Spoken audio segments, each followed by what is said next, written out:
Hi everyone, I'm back today with another review, and this week I'm reviewing Trick or Treat by Michael Dougherty. Michael Dougherty is a writer director. He's done a lot of writing, but he's also known for doing Krampus and recently Godzilla King of Monsters, which I haven't seen yet.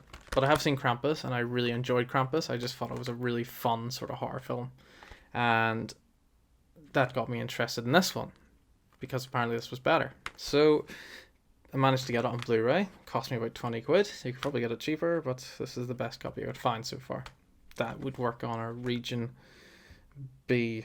I think we're B, aren't we? Yes, we are B. Region B Blu-ray player because it's region free. Um, so what Trick or Treat is kind of an anthology of horror shorts that kind of interconnect with each other. Not really shorts, they kind of go back and forth between each other, which I preferred. I honestly thought it was just going to be different sections kind of split up, but some of them kind of interact with each other. Um, some very little. Some feel a bit disjointed from others, whereas a few actually feel like there's a sort of coherent story that's connected by the end of it. My issue is that some just feel too random and don't really connect at all. Uh, Without spoiling things, I'll talk about them. So the one with Anna Paquin in it, sort of her story line, just doesn't feel relevant to anything at all. I know it's Halloween, but if you've seen it, you know what I mean. What happens? It just feels random to me. I didn't like it. Um, I was interested in where her story was going, but by the end of it, it just felt wasted and weird. The kids going to investigate the bus that crashed into the river years ago and killed many people was quite a fascinating storyline. And after watching his movies, he really likes killing kids. Spoiler alert. um, Bus full of kids. Uh, which I honestly liked because it had great elements of horror, which I think worked really well. There wasn't really any jump scares throughout this film. I've kind of just realised now. Thinking back about it, I can't really remember much jump scares being in it. And the ones that were quite effective. Didn't make me jump, but it wasn't fake scares or anything, so it worked quite well. And trying to explain the plot of anything going on in this film would spoil it, which is why I'm not really talking about the plot too much. I'm really just trying to give a rough idea of what to expect when going in. I think it's a quite a short film, so if you don't really like the sort of anthology thing, honestly, I'd still recommend it, and just bear with it because it's not long, and I think you'll get a lot of good stuff out of it. Because some of the storylines are actually quite good. The ones with the kids going to investigate the bus is one of my favorites, and that sort of carries on later on into a different storyline, which I really like. See, there is connections to these different things. Some characters meet others, they pass others. They don't really interact too much, some of them, unfortunately.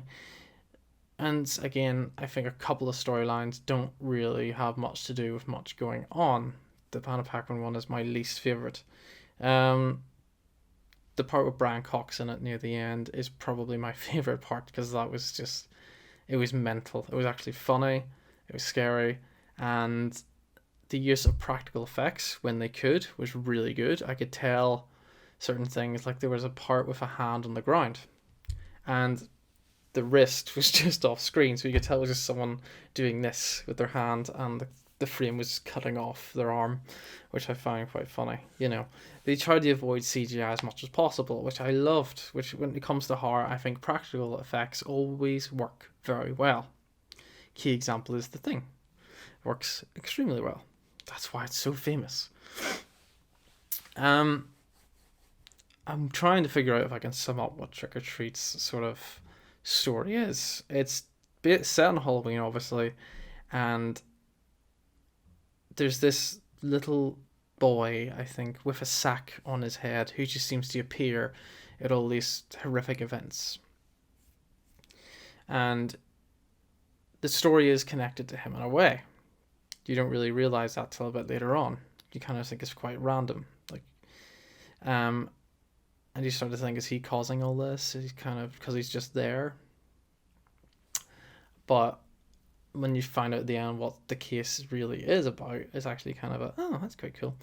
And the ending is quite good. I do like the ending. But the only issue is, my problem is, this connected to a lot of different things that happened in the film, and some didn't really kind of connect too well. I think some bits could have been cut out or extended just to kind of, make it feel like one sort of nice sort of film. That way, I wouldn't really call this an anthology sort of horror film because of how the stories are told. They kind of go back and forth. So it's not really like that. It's kind of like Traffic, where different stories are told and they kind of connect to each other. So that's the way I would see it. Honestly, I'd recommend it. Maybe not get it on Blu-ray. Try and get it on DVD because it'll be a lot cheaper. Because Blu-ray is quite expensive. Unless you live in America, it's probably cheaper. But over here, it was quite hard to find. Can't find it in any sort of shop. I had to buy it on eBay. Like again, for 20 quid for this. And it's 87 minutes long.